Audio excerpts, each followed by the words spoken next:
এবার ঈদে মেগাস্টার শাকিব খানের সিনেমা প্রিন্স নিয়ে ভালোই আলোচনা সমালোচনার ঝড় বয়ে যায়।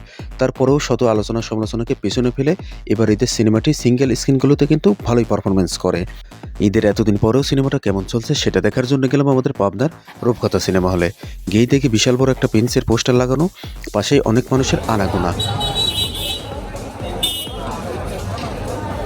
আর একটু এগিয়ে গিয়ে দেখি পাশেই দেয়ালে প্রিন্সের আরও একটি পোস্টার লাগানো এবং সেখানে এসে ভক্তবৃন্দরা ছবি উঠাচ্ছেন। আমার কাছে সবচেয়ে বেশি ভালো লাগছে প্রিন্সের এই পোস্টারটি, এবং আমিও লোভ সামলাতে না পেরে প্রিন্সের এই পোস্টারের সাথে ধবধাপ বেশ কয়েকটা ছবি উঠে নিলাম।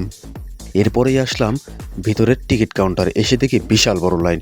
এদের এতদিন পরে এসেও এত বড় লাইন সত্যিই অবাক করার বিষয়। এবং টিকিট কেটে উপরে উঠে এসে দেখি আশপাশে যে সিটগুলো আছে এগুলো সবগুলোই ফাঁকা। ঈদের সময় এগুলো কিন্তু একদম মানুষে ভরপুর থাকে। তো যাই হোক, লাইন ধরে সবাই যার যার মতো সিনেমা হলের ভিতরে প্রবেশ করছে। কোনো গ্যাঞ্জাম নেই, কোনো কিচ্ছু নেই, একদম নীরব পরিবেশ।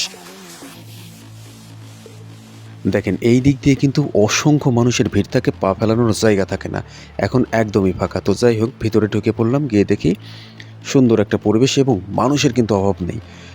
আসলে ঈদের এতদিন পরে এসেও যে এত ভরপুর দর্শক থাকবে, একদম দেখেন হাউসফুল, মানুষের কোনো কমতি নেই। তো সবাই যার যার জায়গা মতো বসে পড়েছে, নিজের পছন্দসই সিটে বসেছে।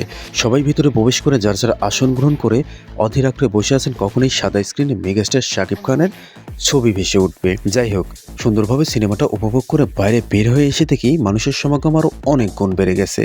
ঈদের এতদিন পর এই আলোচিত সমালোচিত প্রিন্স দেখার জন্য যে এত মানুষ ভিড় করবে, সত্যি তা ছিল অবিশ্বাস্য।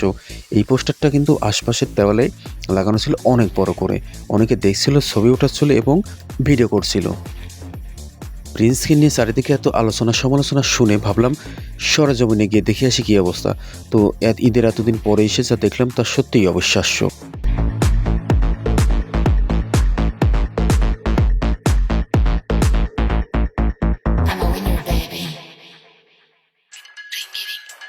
প্রিন্সের সাথে টক্কর দিতে হলে প্রিন্স হয়ে আসতে হবে, তা না হলে কিন্তু দম থাকবে না।